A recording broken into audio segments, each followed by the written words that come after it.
Doctor Ravi Zacharias ఒక అద్భుతమైన illustration చెప్తాడు. ఒక చిన్న పిల్లడు, ఒక చిన్న పిల్ల, ఇద్దరు ఫ్రెండ్స్, బిలో 5th క్లాస్, ఎదురెదురు ఇల్లు. రోజు ఆడుకుంటారు సాయంత్రం స్కూల్ నుంచి రాగానే. చాలా మంచి ఫ్రెండ్స్ వాళ్ళిద్దరు. ఒక రోజున వీడి దగ్గర ఉన్నటువంటి రంగురంగుల గోళీలు తీసుకొని వెళ్ళి అమ్మాయికి చూపిస్తాడు. చాలాసేపు ఆడుకుంటారు. ఇంకో రోజున అమ్మాయి వాళ్ళ నాన్నగారు తీసుకొచ్చిన ఇంపోర్టెడ్ స్వీట్స్, చాక్లెట్స్ అన్నీ తీసుకొచ్చి వాడికి ఇస్తూ ఉంటుంది. తింటూ ఉంటారు ఇద్దరు.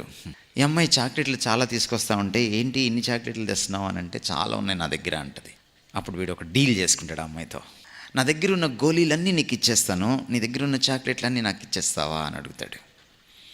అమ్మాయికి గోళీలు, ఆ కలర్స్ అంటే చాలా ఇష్టం, because she's a girl. So ఆ అమ్మాయి డీల్కి ఒప్పుకుంటుంది. అమ్మాయి పరిగెట్టుకుంటూ తన ఇంట్లోకి వెళ్తుంది, వీడు పరిగెట్టుకుంటా వీడి ఇంట్లోకి వెళ్తాడు. అమ్మాయి తన దగ్గర ఉన్నటువంటి చాక్లెట్లన్నీ డబ్బాలో వేసేసుకొని తీసుకొచ్చేస్తుంది వీడి దగ్గరికి. వీడు కూడా వాడి దగ్గర ఉన్నటువంటి రంగురంగుల గోళీలన్నీ జవురుకొని డబ్బాలో వేసుకుంటూ ఉంటే, అననీయ సప్పీర్లాగా ఒక ఆలోచన వస్తుంది వాడికి.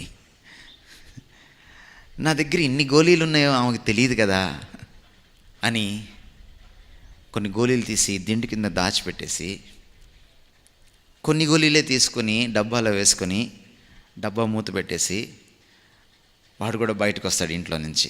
అమ్మాయి ఎదురు చూస్తూ ఉంటుంది చాక్లెట్లన్నీ పట్టుకొని.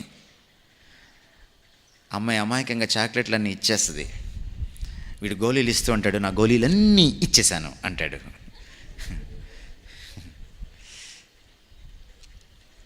సరే, రాత్రి అయిపోతుంది, అలిసిపోతారు, అన్నం తినేసి పడుకుంటారు.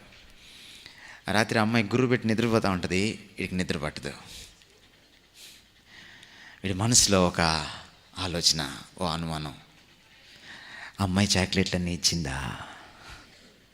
నువ్వు చెడ్డోడివి, అందుకని ఎదుటి వాళ్ళు చెడ్డోళ్ళేమో అని నీకు అనుమానం. నీకు చాలామంది గర్ల్ ఫ్రెండ్స్ ఉన్నారు, అందుకనే ఆ అమ్మాయి ఎవరితో మాట్లాడినా బాయ్ ఫ్రెండే అనిపిస్తుంది నీకు. గిల్ట్. నువ్వు చేసిన తప్పు నిన్ను వెంటాడుతుంది, నీ సంబంధాలని చెడిపేస్తుంది, అనుమానాన్ని తీసుకొస్తుంది నీ సంబంధం.